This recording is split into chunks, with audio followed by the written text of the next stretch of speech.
Abertura fundo azul. Linha branca horizontal se divide em duas e forma um quadrado que logo se desfaz.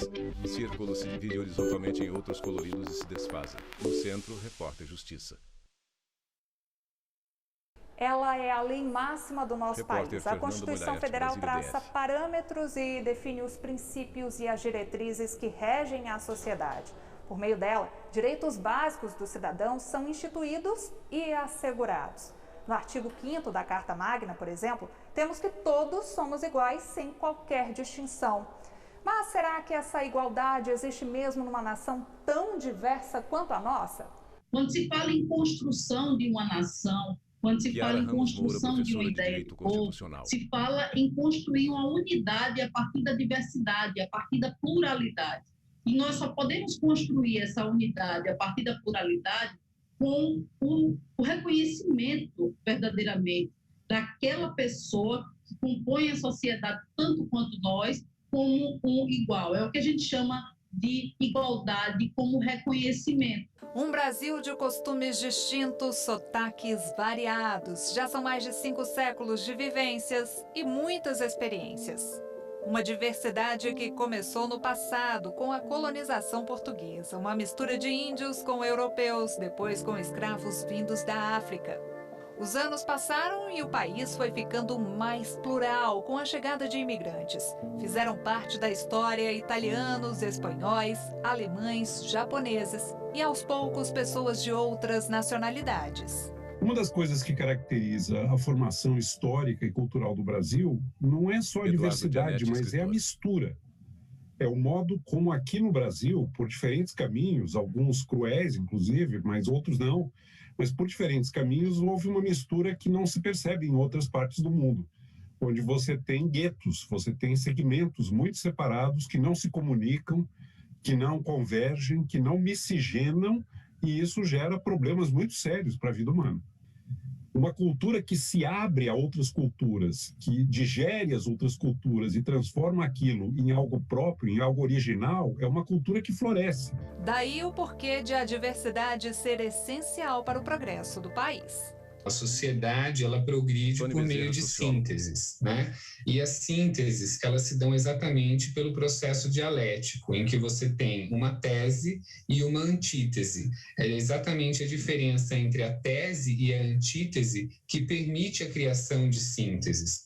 Dessa forma progride a ciência e dessa forma progride a própria sociedade, né? Então a diversidade humana, ela é absolutamente fundamental para o progresso, exatamente no sentido de que é esse processo dialético das diferenças e é o diálogo que permite a criação de uma síntese entre essas diferenças, e a diversidade, ela sempre precisa ser respeitada, sempre que não for possível se criar as sínteses, que essa diversidade seja respeitada e seja visto como um ativo cultural, né? Nesse universo múltiplo, a diversidade pode ser racial, de gênero, de orientação sexual, de capacidade e até de religião.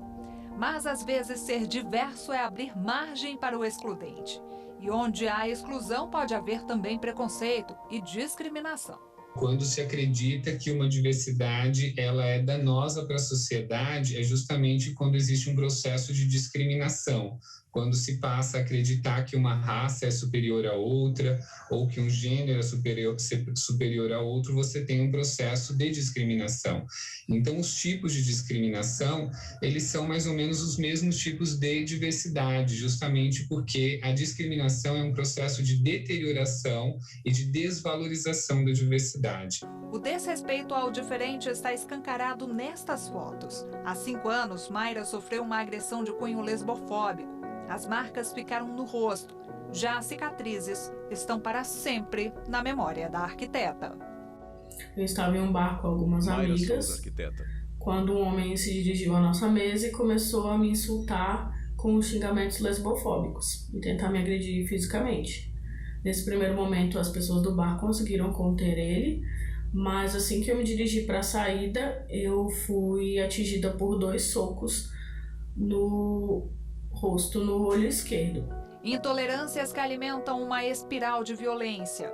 a forma de discriminação que tentamos combater com o próprio texto constitucional no Brasil é o que chamamos de discriminação negativa. São sistemas de opressão relacionados a algumas características de pessoas, grupos sociais, como é o caso do racismo, como é o caso do machismo, da LGBTfobia, do capacitismo, do etarismo. São várias as formas de se discriminar. E isso funciona até, de certa forma, para se explicar do ponto de vista humano mesmo, da empatia e do grau de sensibilidade muito maior para com os seus semelhantes, os iguais a si. Luana nunca foi agredida fisicamente, mas aos 48 anos, a cientista social trans de Barbacena já teve de conviver com olhares tortos e com o afastamento de algumas pessoas. Eu falo muito que as pessoas falam assim, eu te adoro, eu te amo, mas como você tem uma convivência diária com essas pessoas, elas não querem ter você como uma pessoa de convivência. Essa é a realidade que a gente vive nos dias atuais. Preconceito, uma palavra que fala por si só. Preconceito. Foi sendo julgada pela cor da pele que Kátia passou por alguns constrangimentos em Porto Alegre. Um deles ocorreu quando a professora buscou atendimento ginecológico em um hospital da cidade. Pessoas com a minha aparência frequentavam Kátia o SUS. Flores, professora. Não que o SUS seja um problema, eu acredito no SUS e eu acho o SUS muito importante, né? E a gente está vendo isso agora durante a pandemia. Mas o racismo estrutural que a gente vê no dia a dia, ele está bem presente naquela instituição, onde eles classificam as pessoas pela cor e talvez pela roupa que está vestindo. No nascimento de um dos 4 filhos, também foi vítima de discriminação. Quando eu cheguei no hospital, tinha uma outra mulher lá para dar à luz, loira, pele branca.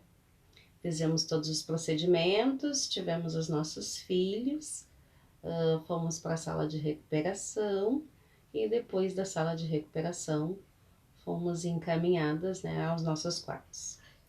Quando eu cheguei no quarto, era um quarto que tinha aproximadamente 15 camas. Eu achei estranho porque o meu convênio ele dá direito a um quarto com 1, 2 pessoas no máximo, porque é semi-privativo. Mas enfim, passaram-se uns 15 minutos, veio uma outra técnica e aí ela me trouxe uma bandeja com uma xícara de chá e 4 bolachinhas. E eu questionei novamente sobre o acompanhante e ela me informou que só no outro dia. E se foi. 15, 20 minutos depois, voltou uma outra técnica e aí ela veio tirar os meus batimentos, temperatura, e eu questionei. E aí ela me disse assim, mas como assim acompanhante? E aí eu expliquei. Ela saiu do quarto e 15 minutos depois ela retornou com uma equipe, com uma outra cama, com o meu filho em um outro berço, e me trocaram de quarto. No corredor, eu passei pela mulher que deu a luz junto comigo. E aí eu percebi que eles tinham trocado, né, as pessoas. Formas de opressão como o racismo, o machismo e a LGBTfobia carregam males que se estendem por todos os subsistemas sociais. A discriminação afeta a economia, compromete a produção e influencia na política e nos poderes. É por isso que esse é um problema com o qual temos que lidar o quanto antes para que possamos, inclusive, funcionar enquanto sociedade. A diversidade é um valor a ser cultivado. Ela diz respeito à representação nos diferentes espaços da vida humana, da enorme variedade de perspectivas, de pontos de vista, de experiências, de origens. E a diversidade nos enriquece. Quanto mais nós pudermos trocar, quanto mais nós pudermos entender o outro, o diverso, incorporando, ou quando for o caso, divergindo, mas dentro de regras, com respeito, Tudo isso permitirá o aprimoramento das formas da convivência, o aprimoramento do conhecimento humano. Não é à toa que uma pesquisa feita no país sobre prioridades no pós-pandemia apontou que 64% dos entrevistados gostariam de ter o progresso social em detrimento da economia. Isso inclui aspectos como expectativa de vida, educação e inclusão. O estudo feito em outros 12 países revelou que globalmente essa preferência foi menor, de 53%. Também no âmbito mundial, 72% dos respondentes afirmaram que saúde e bem-estar devem estar em primeiro lugar no momento em que vivemos hoje. O progresso pode vir em pequenos gestos, focando nas minorias, pensando na igualdade de oportunidades. Em Brasília, foi graças a um projeto social que a Melissa conseguiu mudar de vida. Ela fez um curso voltado para o artesanato e para o empreendedorismo. Foi muito importante Melissa Navarro, artesã. Para mim e para várias outras mulheres lésbicas ter feito esse curso, porque a gente não só aprendeu como fazer serigrafia, que era um recurso rápido para vender, né, camisetas, como também aprendemos sobre empreendedorismo. Em palco, um bailarino segura a cintura de uma bailarina. De Salvador para o mundo, foi com movimentos leves e delicados que José Alves conquistou o público e especialistas na área. O jovem venceu barreiras e hoje é aplaudido num meio onde a maioria dos profissionais ainda é do sexo feminino. José e a bailarina abaixam a cabeça ao serem aplaudidos. A bailarina se agacha ainda os joelhos e leva as mãos ao coração. Ela olha para José. Um início marcado por muita dificuldade, por medo do preconceito na própria família, o bailarino dançava escondido. Ia para a escola e depois para as aulas de balé. Sem dinheiro, muitas vezes passou fome entre um treino e outro. Eu sabia que haveria um preconceito, José Alves, como existe até hoje, por minha família ser muito assim, tradicional, né? Ser aquela família quadrada, por ser, não, homem tem que jogar futebol, homem tem que ser pedreiro, homem tem que, né? Então, eu, pegando o caminho da direita ao invés da esquerda, né? Quebrando esse tabu, quebrando esse rótulo, né? Eu criei aquela coisa, aquele espanto, né? Dentro da minha própria família, né? Cada um tem o seu caminho, né? Cada um tem a sua história, então essa é a minha. Uma professora apostou no rapaz, ele cresceu. Hoje faz parte de uma companhia voltada para descendentes de negros e asiáticos em Londres. É a prova de que, com ajuda e respeito às diferenças, tudo é possível. Eu já ouvi muitas vezes, vai estudar porque isso aí não vai te dar futuro, vá procurar outro ramo porque isso aí não vai te dar futuro. E hoje eu agradeço muito a Deus que eu não dei ouvido àquelas pessoas, né? Eu não dei ouvido e a fé que eu tinha e tenho, né? Foi tão grande, foi tão assim, forte. O que tinha dentro de mim falava mais forte do que o que as pessoas estavam, né? Ao meu ouvido, assim, falando, né? Tentando me puxar para baixo.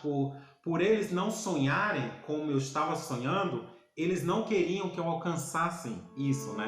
Nós vamos para o intervalo e voltamos em instantes. No próximo bloco, o repórter Leonardo Ferreira fala sobre liberdade de expressão e de pensamento e democracia participativa. Fique com a gente. Vinheta de transição, no Centro Repórter Justiça.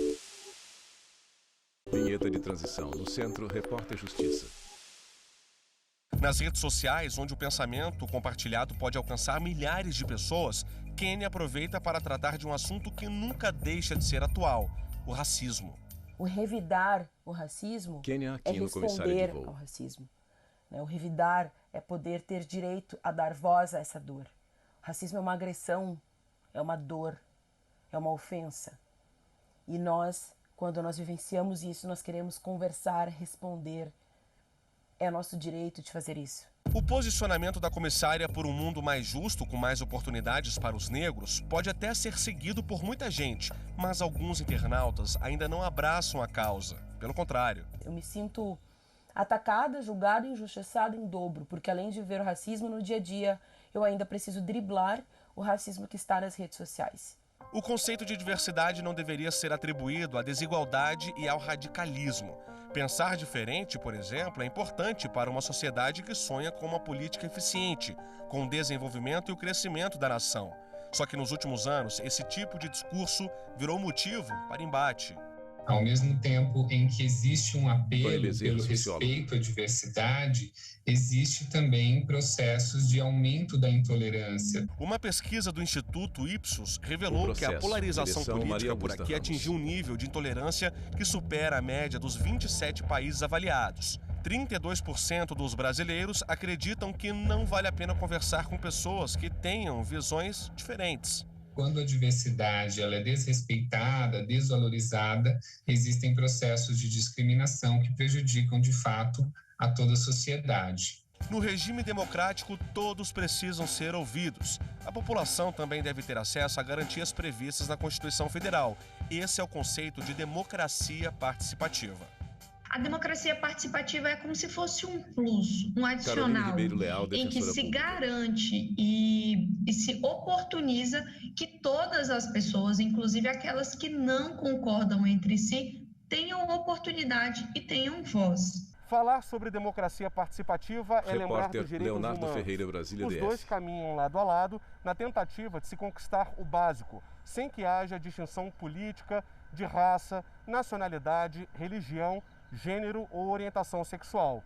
Outro ponto importante é quando a sociedade se mobiliza e vira protagonista nessa luta. Me vem assim muito claramente a questão das diretas já, né? Tivemos uma mobilização muito intensa para que a nossa democracia fosse restaurada, né? Isso sem dúvida nenhuma. Se hoje nós falamos em democracia participativa, que é um avanço da democracia, lá atrás nós precisamos que os nossos pais, nossos avós, tivessem se mobilizado para restaurar a democracia e rompêssemos com o passado ditatorial. Em Belo Horizonte foi criado o Transenem, cursinho que acolhe transexuais e travestis que pretendem entrar em uma universidade e muitas vezes se sentem excluídos. A socialização faz com que as pessoas se sintam mais pertencentes ao espaço e vejam que elas são não só pertencentes à cidade, mas como elas têm direito a ocupar a cidade. Então o cursinho colaborou para que essas pessoas tivessem seus próprios negócios, para que elas ocupassem vagas de emprego, para que elas voltassem para suas famílias e outras coisas que ocorreram ao longo desse processo. As aulas com professores voluntários são gratuitas. O projeto se mantém com doações e vai além de um espaço de aprendizagem e capacitação. O curso ele não se trata de um cursinho nos moldes tradicionais, como nós conhecemos hoje, por justamente abranger em outras áreas, como apoio psicológico para pessoas como eu, rodas de conversas, debates. Falamos sobre democracia participativa e liberdade de pensamento e de expressão. No entanto, todo cuidado é pouco com o que se fala e se publica na era das redes sociais. É que incitar ataques pode configurar crime. Qual a diferença entre o crime Kiara Ramos Moura, professora de Direito e Constitucional. o exercício regular da liberdade de expressão? É o excesso, a diferença é o excesso. Se na sua fala você incentiva o ódio, o crime, a intolerância, atenta contra o Estado democrático de direito, sem dúvida alguma, esse exercício é um exercício irregular, ilegítimo e criminoso. Cotas raciais. O assunto divide opiniões. Justamente por isso, houve uma audiência no STF para os ministros se inteirarem das questões. Por decisão unânime, o entendimento foi o de que a medida era necessária para diminuir a desigualdade. Arthur faz parte do nosso coletivo negro do Distrito Federal e, na época, acompanhou tudo de perto. Já tinha consciência de que era um momento histórico que a gente estava vivendo, que o momento era muito decisivo para a política de cotas, porque essa decisão do Supremo, a UNB foi a primeira universidade federal a adotar a política de cotas, e estava sendo julgada, e nós tínhamos a clareza que se a política fosse rejeitada no Supremo, ia ser interrompido esse processo e também todos que estavam em gestação nas outras universidades não seria mais possível continuar. Em São Leopoldo, na região metropolitana de Porto Alegre, Lucilene comemora a conquista. Ela estudou jornalismo na Federal por meio das cotas raciais. Eu sou filha de um casal que teve 8 filhos, né? Então eu tenho 7 irmãos. Eu sou a única que tem diploma de ensino superior. E eu acredito que se não fosse pelas ações afirmativas, isso não teria acontecido. Alan é cotista no curso de Direito. O caminho percorrido foi longo e o universitário ainda lida com a discriminação em sala de aula. Durante todo o percurso para Alan Lira, estudante. Você tem certeza que você está no lugar correto? E é isso que a sociedade tenta colocar para nós, jovens negros, dentro da academia, de que a gente está no lugar errado. Ele enfrenta as dificuldades de cabeça erguida e faz questão de mostrar que a universidade é sim o lugar onde ele deve estar. O meu principal objetivo profissional é chegar à magistratura brasileira, porque eu fico pensando na importância que seria as decisões tomadas por um juiz que vem de onde vem, que vivenciou as coisas que eu vivenciei, sendo um cidadão negro num país marcadamente racista como o Brasil. Já Priscila tem orgulho de ser negra, estudante cotista e professora. Eu estou terminando a graduação do curso de História. Sou professora concursada Priscila no município de Porto Alegre. Eu tenho 2 turmas. De manhã eu sou professora dos anos iniciais, tenho um 3º ano. E à tarde eu sou professora na educação infantil, tenho uma turma de berçário. Ações afirmativas que dão oportunidades e transformam vidas. Não que eu não tivesse condições de ser aprovada nos 2 concursos sem a política afirmativa, porque eu fui aprovada nos 2 concursos também pelo acesso universal. Mas o modo como a sociedade está organizado coloca para nós a necessidade da política afirmativa como garantia de um direito que é nosso, mas que infelizmente nos é negado. No próximo bloco você vai conhecer outras iniciativas que promovem a diversidade. O Repórter Justiça volta já. Vinheta de transição no Centro, Repórter Justiça. Vinheta de transição no Centro, Repórter Justiça. Diversidade racial, de gênero, social. Em Santa Rita do Sapucaí, no sul de Minas Gerais, um festival de tecnologia, inovação e criatividade virou referência. É o Hacktal. A cidade cria um movimento chamado Cidade Criativa, Cidade Feliz, para incentivar todos esses novos projetos criativos, pessoas criativas a construírem uma economia mais forte baseada na criatividade. Palestras, debates e workshops que discutem temas variados. Mais do que proteger, é fazer com que as Chaves, pessoas prefeito de existam. Santa Rita do Sapucaí. Portanto, é um movimento que dá importância a todos, um movimento de união. Mas para ser criativo, se comunicar bem e empreender, é preciso dominar a tecnologia. Há quase 30 anos, Rodrigo fundou a primeira ONG na área de inclusão digital da América Latina. Nós ensinamos sempre competências socioemocionais e ensinamos as pessoas a serem empreendedoras. E dentro desse trabalho que nós desenvolvemos, nós ganhamos mais de 60 prêmios internacionais. Só que o mais importante para a gente não são os prêmios, mas são os agentes de transformação Recode, que nós chamamos de Recoders. O projeto conecta pessoas em situação de vulnerabilidade, ensina e prepara os participantes para o mercado de trabalho e para enfrentar os desafios da vida. Os cursos gratuitos da Recode me ajudaram de diversas formas. Me ajudaram no aperfeiçoamento e aprendizado de novas tecnologias, me ajudaram técnicas comportamentais para os momentos de entrevistas e me ajudaram também na administração das emoções durante as entrevistas. Quando falamos em diversidade, não podemos esquecer da representatividade. Quando a gente pensa, por exemplo, numa empresa, principalmente em cargos de liderança, né, as mulheres são metade da população, né? E a gente sabe, por exemplo, que em cargos de liderança esse número não é compatível.